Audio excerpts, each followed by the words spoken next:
I was never insane, except for occasions when my heart was touched. This is only one line from a letter to a poet's mother. A letter of when the artist who is inclined to be insane because he is an artist has gone totally down the drain. His wife had just died, and even though Edgar Allan did not write this in his letter, he did write that it was about his wife. We can feel from this absence of words that his feelings were too deep, even for a gifted poet, to put into words. Now, in magic, we have a mechanic about insanity. It is called madness, which is much like insanity. The front woman of this mechanic is Anje Falkenrath, a lady of one of the major vampire houses of Innistrad. Her first card works well with madness cards, but does not really use their mechanics. As this card is such a controversial one, I shall go directly into the mechanics of the first card. Anje Falkenrath as a card is a 1, a black and a red vampire commander with art from Stensia Shepherd, which we will go into later. The flavor says, we all hide a little madness behind our sophistication, do we not? An interesting flavor for Anje, as she indeed is a madness commander, and lore-wise, she is not really all that sophisticated at first glance. The controversial part is her mechanic, because for 3 mana she comes down onto the battlefield, then the 1/3 has haste so she can use her second ability immediately. She can let you discard a card and draw a card or loot. Then when you discard a card, usually with this ability, if it has madness, you may untap Anje. Meaning that if you have infinite madness cards in your deck, you can cycle through your whole deck. One engine or combo in there and the game could be over in one of the first few turns. This is exactly how most people use Anje, and this also means that she does not really use the madness mechanic that she was made for, where you can play a card that you discarded for its madness cost because you won't have that mana. She is just a combo enabler when played this way, and that is the controversy. This controversy is interesting because it tells us a lot about Anje's meaning in the real world, because the way people play her might not be how Wizards intended her to play, but it does fit Anje's flavor better than they could have ever made her. I think that the best way to look at this controversy in her flavor is by looking at the 2 pieces of art. In the first piece, we see Anje standing in a manner with her back arched back. Her aggressive face almost belies that she is the home of someone else, or might she be in her own home that has been invaded? Both. We see her running from her own stairs, but this home has a history. You see, this home belonged to the Falkenrath for a long time, but the Falkenrath have a weakness. Their progenitor, whose characteristics decide how the whole house is, was a falconer. Not only did this enable him and the Falkenrath to be great at flying, it also made them more animalistic than the other houses. They are hunters, and in the eternal afterlife, their only purpose was to hunt the most elusive prey. This also meant that for the equalizer of Innistrad named Avacyn, the Falkenrath were the first targets to save the humans of Innistrad. She destroyed most of them and their manor, meaning that Anje's art is either pre-Avacynian or it was when Anje invaded her own home again because a monastery of the Herons was situated here. In any case, we see Anje in a sort of mad fighting stance. We also see an after image of an even more mad Anje, meaning, probably, that she is holding back her true madness and seemingly using it to fuel herself. Now this is exactly what people do when they use Anje to cycle through their decks. They use madness, not to become mad, but to channel that power of the cards being madness cards. Now, Cynthia, the artist, often uses wisps of smoke to signify evil, dreams, or the unknown, but they always mean something. It is not just filler, and I think we see why in Anje's second piece of art. After watching this next piece, I will explain the real significance of this duality of Anje's personality. But first, Young Choi's art shows us Anje when she was invited to Olivia Voldaren's wedding. She was invited because the Falkenrath are still a considerable power on Innistrad, and Olivia will want its wild animals as contained as possible. Anje accepted, but we now see that she has just been drinking the blood of the wedding here, almost as if she is drinking her madness away, and I am all for coping mechanisms. We should embrace them to look forward. But I see something else in this piece. Anje does not look lost, she looks clear, and she is looking at us as we lay on the ground as if we are part of her crew that has been drinking too much. It seems like Anje has come here to close to Olivia, but not to forgive her yet. She is just holding her grudge, and coming from her madness, this is a great character development. Just like we came from a smeary, smoky Anje that was more jewel, we now are seeing a clear Anje with a clear purpose that she might filter her madness towards. Now before we come back to Anje's madness, let's look at her last name some more.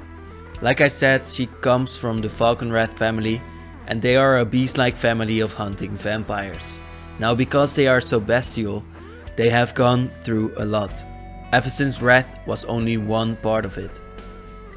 Because we all know that the worst event on Innistrad was the coming of Emrakul, and the Falkenrath, together with the Stormkirk family of vampires, were hurt the most. The Falkenrath even tried to fight against Emmy's influence, but they failed because Emrakul could use their madness to make them into total beasts, called Gorgers. Now, Anje was one of the few vampires of the Falkenrath to not get turned into Gorgers. She could actually fight her madness, which seems strange for the madness commander. We know about Innistrad that the only cure of the corruption of Emrakul is being crazy enough. I believe that's why Anje was able to bounce back and funnel her madness into fighting the Heron's monks, while Emrakul was on Innistrad. This is why she is actually a great leader for the Falkenrath people. This is also, I think, why we see the more mad version of Anje in her first art. She is so crazy that her people might turn normal again. Many vampire families on Innistrad are housed in Stensia. This is where Olivia's wedding takes place too. More importantly for today, Stensia is the place where the Falkenrath castle used to be. It is now in ruins as we know, but the Falkenrath Gorgers and the rebel that is still semi-coordinated lives in the passes of Stensia too, preying on every human that dares to try to flee from Stensia. This is why the people stay in Stensia, even though they need to give so many blood tributes to Olivia's wedding. This is also why the Falkenrath people have become more and more deranged, because they only get to eat some of the scraps. If we take a step back from Innistrad, vampires in Magic the Gathering and anywhere actually are the archetype of someone taking something from someone else. Usually this is blood, but in Magic this could be lifelink or blood tokens in many ways. This is an interesting aspect here, because the Falkenrath who revel in their hedonism, in their hunt to take away the ability humans have to have their fun. Because the humans are now hunted and locked in Stensia, where they are insistently fed upon. Still in this hedonism, the Falkenrath lose their right minds, while the humans strive for that bit of fun, but never reach it. So now, no one is happy. Now in the previous set we were talking a lot about the transformation of werewolves. It is hard to remember, but vampires were once humans too. Even Edgar, 7,000 years old, once led a life where he thought he would die at less than 1% of that amount. Even vampires once transformed and still do, from a frail human with emotions to so fragile to a vampire with impending doom, because they will go crazy at one point. Vampires in the real world were often framed for being a vampire because many people from a family died at once. This was especially common when dangerous infectious diseases were common. Let that sink in. This means for us today that the Falkenrath family of vampires are much like these diseases, where they take too much from humans and take their families with them in fits of hunger and rage. Let us talk about madness, because that is the most important mechanic of today. Madness is what Anje is supposed to stand for.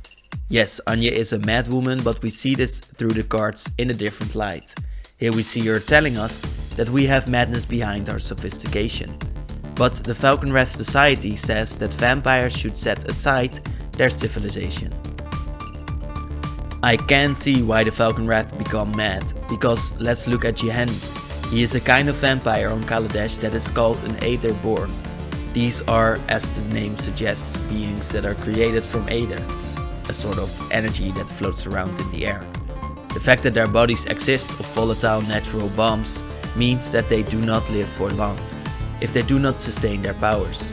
So most Aetherborn live their short lives to the fullest. But sometimes they get to kill someone and their life is prolonged by about a month. Of course, this killing takes a toll on them, so we only see it in a few cases, like with Jehani. Now this is important for the Falkenrath because we see vampires that have to drink once a month instead of live a month, but otherwise live forever. These hedonistic vampires just eat their fill, hunt hard prey, and repeat themselves into infinity. Now, living a hedonistic life like this can only take so long, because you will want more satisfaction and you want it more often, until you come to a point where you are never satisfied and toil into an endless hunger. This is the Falkenrath curse of madness. We see other vampires like the Markov dealing with this by retreating into their caskets for long stretches of time, or in Soren's case by traveling the multiverse. But even Edgar Markov has been hurt by being asleep for so long, so this is not very sustainable either. We see the Voldaren creating massive structures of richness and by being a rival to other families, but never winning for now. But the Falkenrath have never gotten their acts together. They just came from a dude that likes birds, and that is not enough satisfaction for an eternity, apparently. Anje's precon with cards featured around hedonism, pain and cruelty comes together in this one new card. Neonate's Rush. Here we see a vampire on their first hunt, a halo of red behind them as the morning is coming in. We still see this vampire reveling in her first drink, who by the way is just laying on the left of this art. The vampire's eyes are red, instead of black and gold like the usual vampire's eyes. And her mouth is still dripping as the same red light flows over her chest like the weird sensation of just having taken something influencing. This is, like Anje says, the joy of the first night's hunt, that all vampires spend their entire existence to pursue. And hedonism, or our first time of anything basically, is a perfect example of taking the black color of wanting things for yourself and the red color of wanting things because you want them, and then smooshing them together to create the Falkenrath.